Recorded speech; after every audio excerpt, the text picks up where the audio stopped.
Neo skin ఇక్కడ అన్ని రకాల స్కిన్, హెయిర్ మరియు లేజర్ ట్రీట్మెంట్ లభిస్తాయి. మీ అపాయింట్మెంట్ కోసం వెంటనే కాల్ చేయండి. నమస్తే, నేను విజయ్.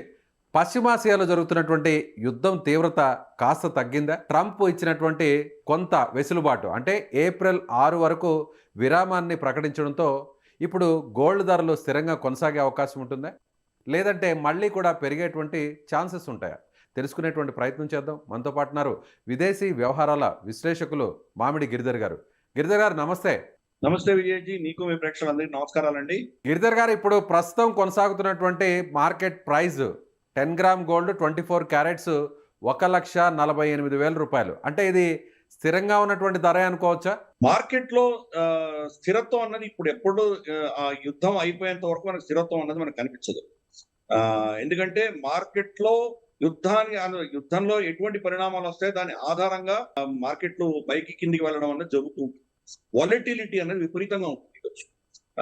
మనం చూస్తే యుద్ధం మొదలవక ముందర రమారమి $60 పర్ బ్యారెల్ మనకు చమురు ధర ఉండేది. ఇప్పుడు 100-120 దాకా వెళ్ళిపోయింది. దాంతో ఏమైందంటే గతంలో $60 పర్ బ్యారెల్ ఉన్నప్పుడు $120 మన దగ్గర ఉంటే 2 బ్యారెల్ కొనుక్కునేవాడు. ఈ రోజు $120 ఒక బ్యారెలే కొనుక్కోగలుగుతుంది. కాబట్టి ఇంకొక $120 అవసరం ఉంది.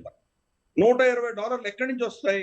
అవి ఇతరత్ర మనకున్నటువంటి ఇన్వెస్ట్మెంట్స్, స్టాక్ మార్కెట్స్ కానీ, క్రిప్టో కరెన్సీస్ కానీ, బంగారం లాంటి మనకు కమోడిటీస్ లో కానీ అక్కడి నుంచి పైసలు విత్డ్రా చేసి డాలర్లు కొనుక్కోవడం మొదలు పెడతారు. అందుకనే డాలర్ ధర పెరుగుతుంది.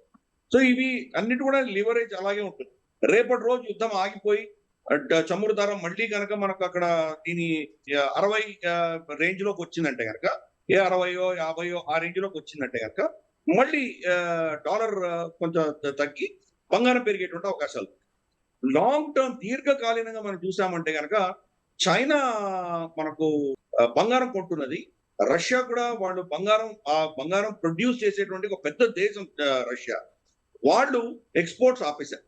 సో బంగారం యొక్క అవైలబిలిటీ దాని ప్రపంచంలో కొనుక్కోవడానికి ఎక్కడైతే మనం కొనుక్కోగలమో అక్కడంతా కూడా తగ్గిపోతున్నాయి. దాంతో ధరలు పెరుగుతాయి. మీడియం టు లాంగ్ టర్మ్ తప్పకుండా పెరుగుతాయి. షార్ట్ టర్మ్ లో వాలటిలిటీ ఉంటుంది. రేపటి రోజు యుద్ధం ఆగిపోయింది అంటే కనుక బహుశా కొంత కూల్ డౌన్ అయ్యేటువంటి అవకాశాలు ఉన్నాయి. మనకు పెట్రోల్ ధరలు కనుక మన పెట్రోలియం పర్ బ్యారెల్ 100 కంటే తక్కువ పడిందంటే కనుక ప్రత్యామ్నాయాలు మళ్ళీ స్టాక్ మార్కెట్ కొద్దిగా పెరుగుతాయి, బంగారం పెరుగుతుంది, ఇవన్నీ కూడా అవుతాయి. మళ్ళీ యుద్ధం వచ్చిందంటే కనుక ఆ అస్థిర వాతావరణంలో అందరూ డాలర్లు కొనుక్కునేటువంటి ప్రయత్నం చేస్తున్నారు. ఇన్ఫాక్ట్ యుద్ధం మొదలు అవ్వక ముందర డాలర్ చాలా పతనం చెంది బంగారం విపరీతంగా పెరిగిపోయింది. ఆల్మోస్ట్ 2 లక్షల దగ్గరకు వెళ్తుందేమో అన్నంత భయం వచ్చింది. అప్పట్లో 1,80,000 దాకా వెళ్ళిపోయింది. దానికి కారణం ఏంటంటే కనుక క్రమేపీ డాలర్ మీద నమ్మకాలు పోతున్నాయి ప్రజలందరికీ కూడా.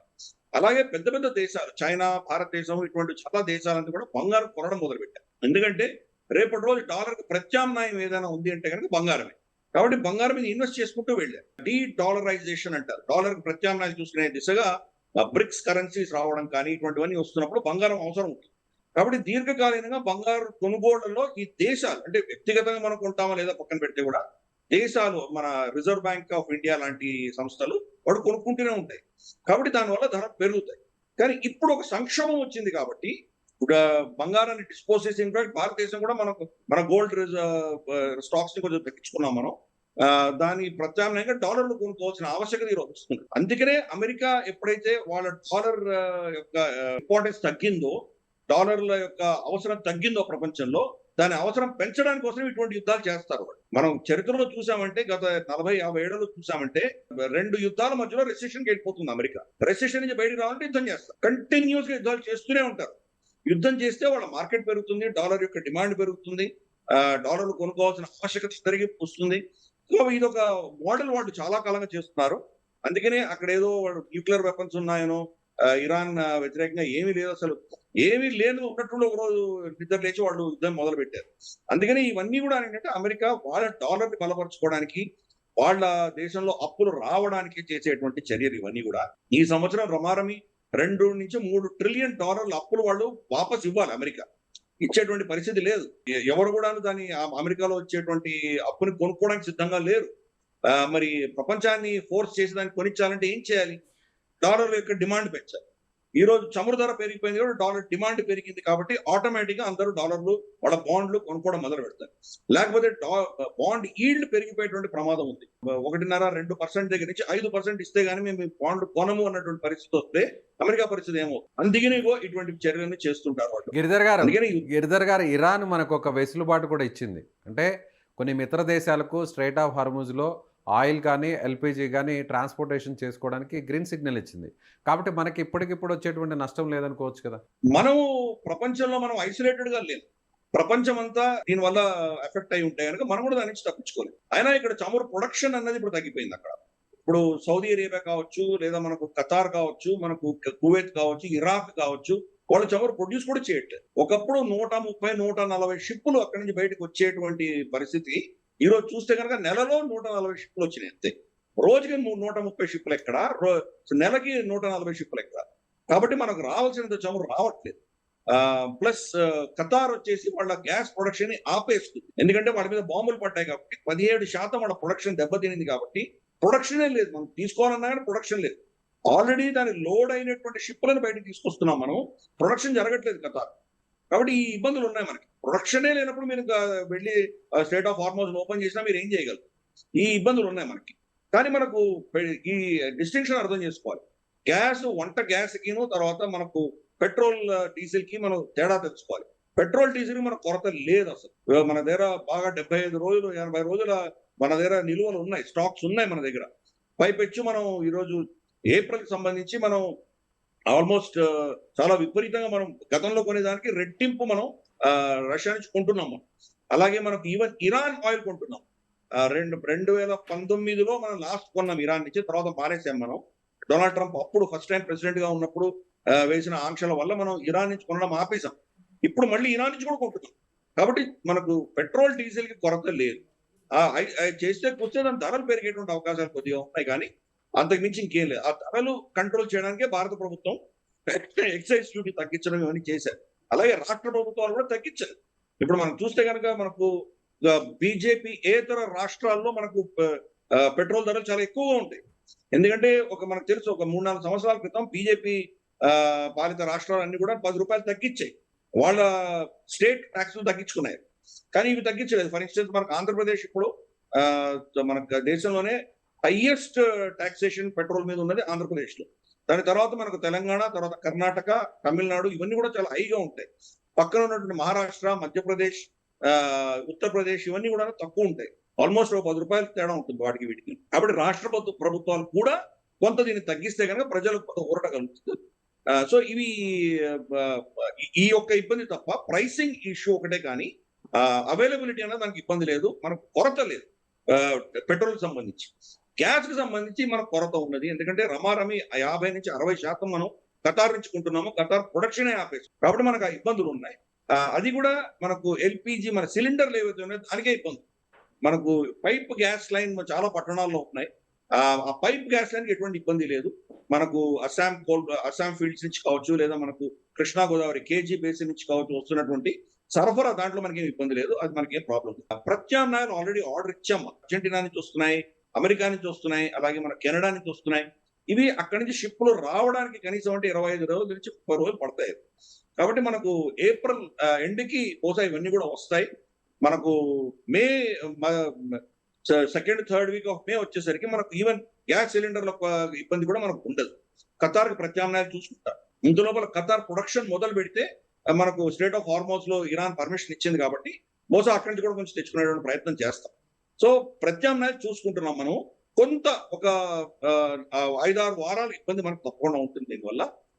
బట్ దాని తర్వాత మనకు ఈవెన్ గ్యాస్ లో కూడా ప్రాబ్లం ఉండదు, పెట్రోల్ లో అస్సలు ప్రాబ్లం లేదు మనకు. ఈ విషయం మనం అర్థం చేసుకోవాలి. రైట్. గోల్డ్ ప్రైసెస్ ఇంకా కూడా ఏమైనా తగ్గే అవకాశాలు ఏమైనా ఉన్నాయంటారా? చాలా మార్జినల్ గా తగ్గొచ్చండి, అంతకుమించి ఏమీ లేదు. పెట్రోల్ ధరలు కనుక $150 పర్ బ్యారెల్ దాటిందంటే తప్పకుండా గోల్డ్ కూడా పడిపోతుంది. 150, 160, 180కి వెళ్తే చాలా మంది ప్రిడిక్ట్ చేస్తున్నారు. 200 టచ్ చేసినా ఆశ్చర్యపడక్కర్లేదు అంటున్నారు. ఎందుకంటే యుద్ధం అమెరికా గెలవలేనటువంటి పరిస్థితి. అమెరికా గెలవకపోతే ఏం చేస్తుంది అమెరికా? అడ్డు ఉండదు కాబట్టి వాళ్ళు ఏమైనా చేయొచ్చు. న్యూక్లియర్ అటాక్ కూడా చేసినా మనం ఆశ్చర్యపడక్కర్లేదు. సో ఎటువంటి స్టెప్స్ తీసుకుంటారు? యుద్ధం కనుక ఇంకా ఉధృత స్థాయికి వెళ్ళి అమెరికన్ సైనికులు చనిపోయి వాళ్ళు కనుక అక్కడ ల్యాండ్ ఇన్వేషన్ చేసి బూట్స్ ఆన్ ద గ్రౌండ్ పెట్టి అక్కడ ఇరాన్ లో వీళ్ళ సైన్యాన్ని దించేటువంటి ప్రయత్నం చేస్తే అక్కడ అమెరికన్ సైనికులు చనిపోవడము, నష్టాలు రావడము, స్ట్రేట్ ఆఫ్ హార్మోస్ ని వీళ్ళు తెరవలేకపోవడము, ఇటువంటివి కనుక మనకు ఇంకొక నెల పాటు జరిగిందంటే అప్పుడు అమెరికా ఎటువంటి స్టెప్ తీసుకుంటుందో మనకు తెలియదు. బహుశా న్యూక్లియర్ అటాక్ చేసినా మనం ఆశ్చర్యపడక్కర్లేదు. కాబట్టి అటువంటి పరిస్థితులు వచ్చినప్పుడు చమురు ధర $180-200 పర్ బ్యారెల్ వెళ్ళిపోయిందంటే తప్పకుండా బంగారం పడిపోతుంది. ఎందుకంటే బంగారం నుంచి, స్టాక్స్ నుంచి ఇన్వెస్ట్మెంట్ తీసేసి డాలర్లు కొనే దిశగా అందరూ వెళ్ళిపోతారు కాబట్టి అప్పుడు పడుతుంది.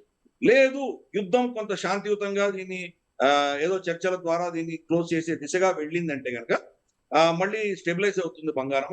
యుద్ధం ఆగిపోయిన తర్వాత మళ్ళీ బంగారం పెరుగుతుంది. ఓకే, ఆటోమేటిక్ బంగారం పెరుగుతుంది. ఇప్పుడు ఉన్నటువంటి ధరలో ప్రజలు కొన్నారంటే మీడియం టు లాంగ్ టర్మ్ లో నష్టపోదు.